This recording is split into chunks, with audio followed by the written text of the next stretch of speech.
Hi there, nice to see you again. Today I'm talking about healing with the unconscious mind. And part of the reason for that is that I've been watching the Olympics and the Paralympics, and the strength of character that many of the athletes have is quite amazing. And of course, they train, they spend years training, and they have all sorts of diet and have all those training regimes that get them ready. But when they stand on the blocks, whether it be swimming, whether it be pole vaulting, whether it be running, there's something else that needs to come into play, and that's the ability to have relax the nerves and have their unconscious mind take over. So they just do what they've trained to do.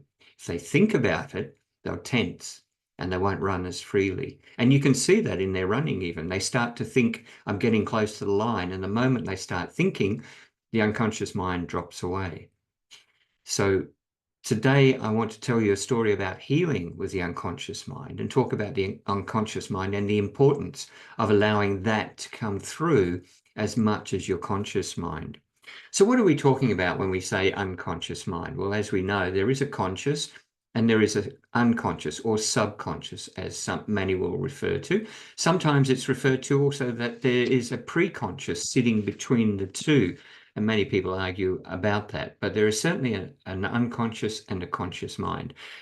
Now, your conscious mind is your analytical mind. It's what you think and feel in the present moment, what you decide to do in that moment, what you see and think about as it happens. That's what the conscious mind does. Actually, Freud used to describe the conscious mind as the tip of the iceberg. Underneath that water, of course, is the huge unconscious mind. Now, that controls your emotions. I mean, it controls things like fight, freeze, flight, and of course, fawn. It controls everything that you can't tell, your reactions, your behaviors. And most importantly, it also represses any emotional trauma that you have. So the unconscious mind doesn't let you experience trauma over and over again. It takes the trauma and it hides it, if you will. It covers it, it puts it away. However, that trauma always does have an impact on your life and affects your life in many ways. As you grow up, I work and much of my work will be with men who've suffered early childhood trauma. And as for me, I have a lived experience of that. So I know what it does and I know what it will do to them. And as you get older, 40s, 50s, 60s, 70s, that trauma after all those years can start to come out. It may be because your mind is now, your unconscious mind is now wanting to release that, or it may be because you no longer work, you no longer maybe have a partner, or your health is deteriorating and you start to feel different things. So the unconscious mind is really more important to understand than the conscious mind. But today I will talk about healing and how it can heal you. And I'll give you an indication of how that works. But what I would like to also talk about is that the unconscious mind can do many things. Now, the founder of modern hypnotherapy, in many people's eyes, is Milton Erickson. And Erickson wrote in his book, Healing in Hypnosis, he described how in his younger days he'd wanted to write editorials for a newspaper. The editor, though, told the young Milton to drop off some of his writings and he would then consider them for publication. Erickson apparently would leave a blank piece of paper and carbon paper underneath it. This is in the days of typewriters. And for those who may not know about a typewriter, you sit there and click on a whole range of buttons. And the carbon paper, of course, would be a copy of what the top paper was. He would set his alarm clock for 1 a.m. and then go to bed at 10:30. And in the morning, he would see the file, the carbon and the papers written out. He would file the carbon copies and drop the top ones off at the editor without even reading them. And now you may think that's strange, but he says that's what he did, or he wrote that that's what he did. He had no recollection of waking up, but his flatmate apparently said that Erickson was writing and was absorbed in his writing so much so that he could not be disturbed. And each day Erickson would, though, then search the newspaper for his articles and never found them. He couldn't see anything written by him. And obviously his name wasn't attached to any article. And then at the end of the first week, he looked at the carbon copies, and then he realized that 3 of his articles had actually been published. Now, although that may seem like a simple or maybe not relevant matter, the fact is that the unconscious mind can do just about anything if you allow it. And that's what I want to talk to you about today. You have to, like you do with an inner child, and I'll talk more about that in another seminar, but what you have to do with your unconscious is you have to connect with it. You have to talk to it. You have to let it come through, because the unconscious doesn't understand right from wrong, doesn't understand negative, positive. It doesn't work like that. That's your conscious mind. That understands all of those things and makes you react in such a way. But the unconscious mind doesn't. What it does, though, it can warn you about health problems. It can warn you about, we all know about intuition. We all know about the gut feeling. When you get a gut feeling, maybe walking into a room, walking down a dark street, maybe about somebody who's come into your sphere of friendship that you don't like. There's just a gut feeling. Everybody else loves them, but you, for some reason, don't like them. All of those things you need to listen to. And I can't tell you how many times I have made a decision ignoring my gut and then look back and go, yeah, okay, Graham, you were told, it's your fault. It is true. It doesn't mean that it'll tell you what to do exactly, but it tells you that there's a warning here and to think clearly about what you're doing.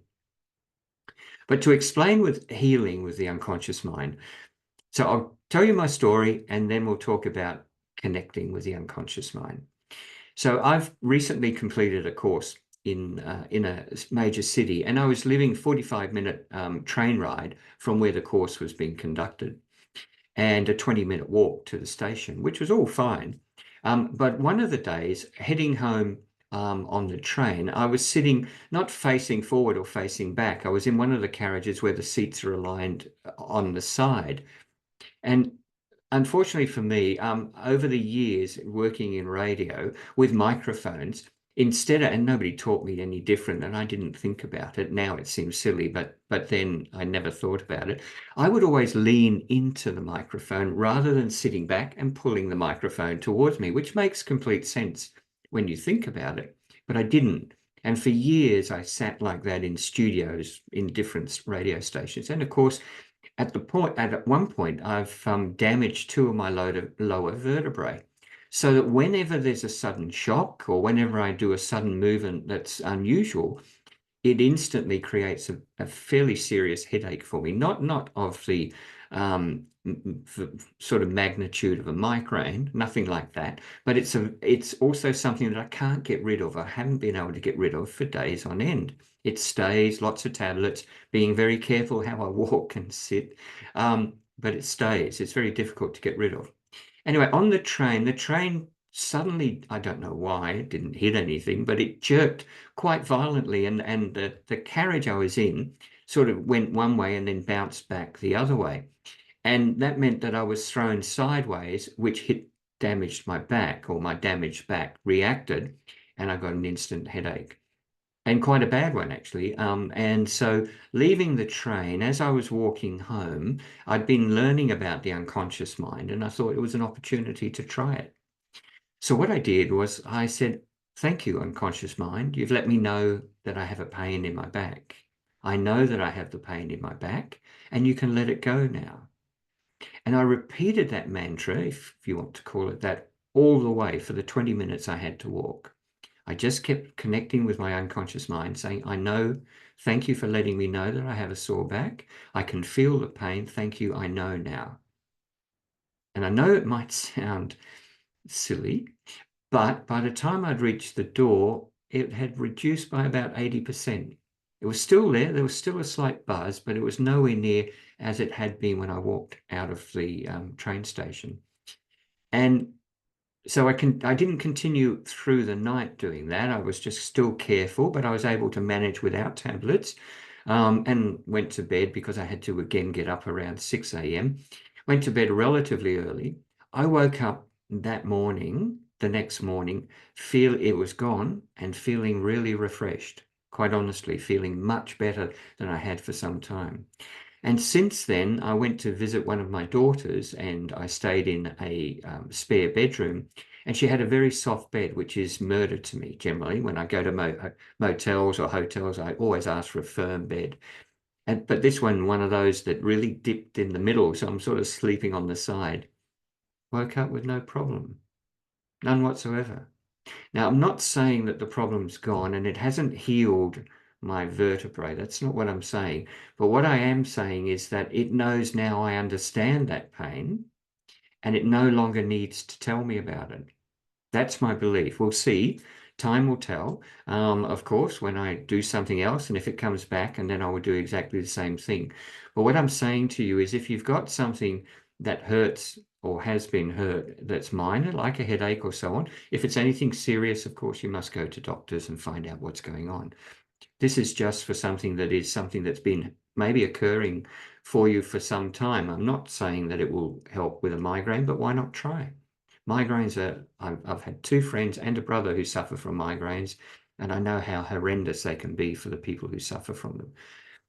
But more importantly, you should connect with your unconscious mind simply to gain an understanding of what it can do and that it's there.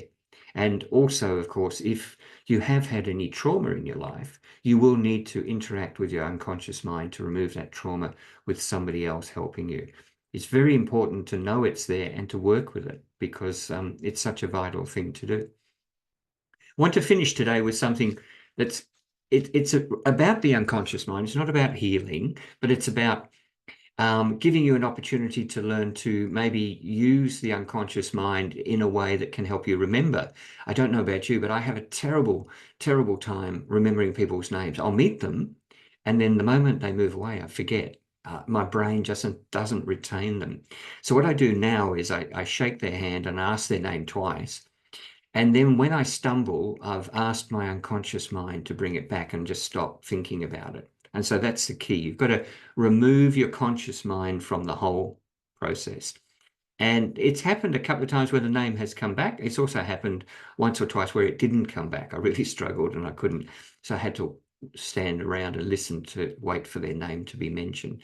But it does work in the sense that you connect with your unconscious mind and allow it to tell you what it needs to tell you. And that's probably the most important thing, not about names, but about your body, how your body's feeling, what's happening to you. Let your unconscious mind flow freely and move your unconscious mind out of the way because it gets in the way.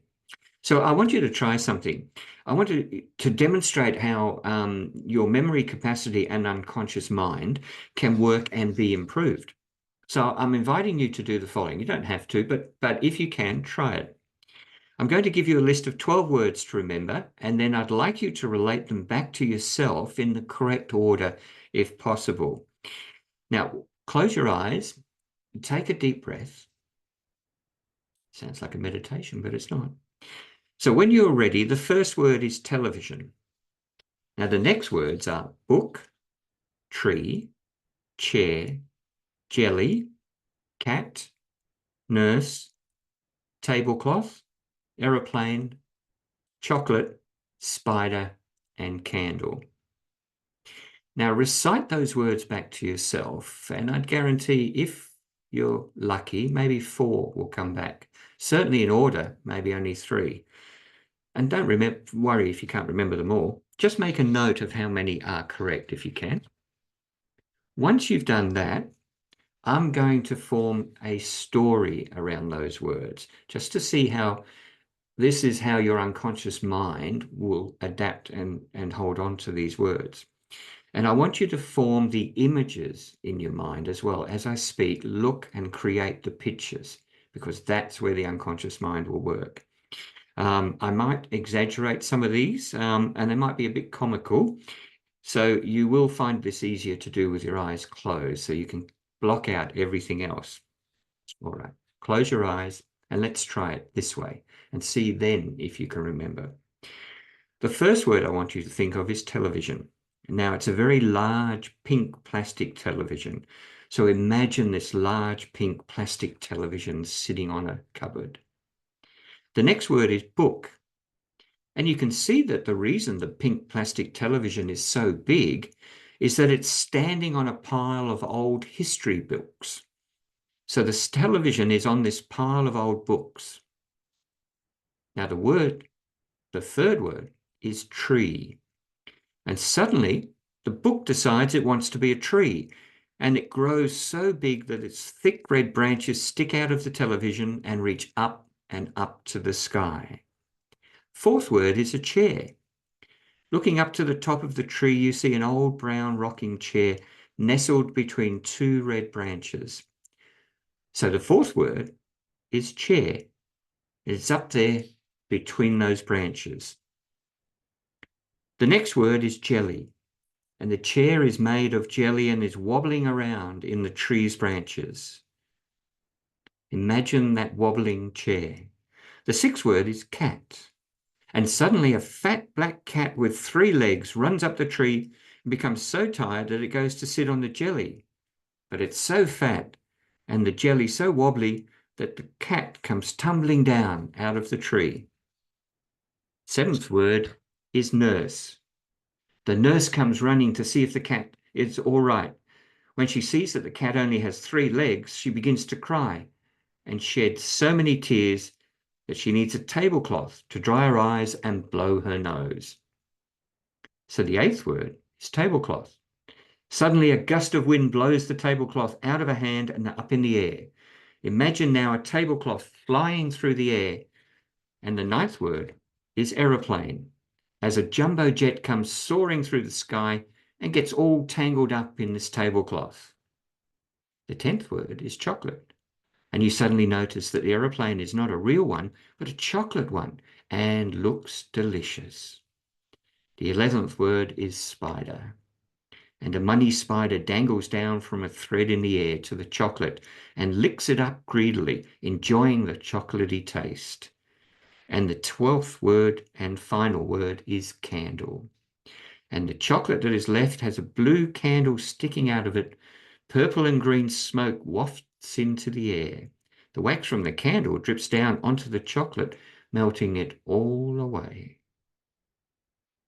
Now repeat those 12 words. Leave your eyes closed and repeat those words and see if you can. It's been great talking to you today. I look forward to speaking with you again. Have a great day.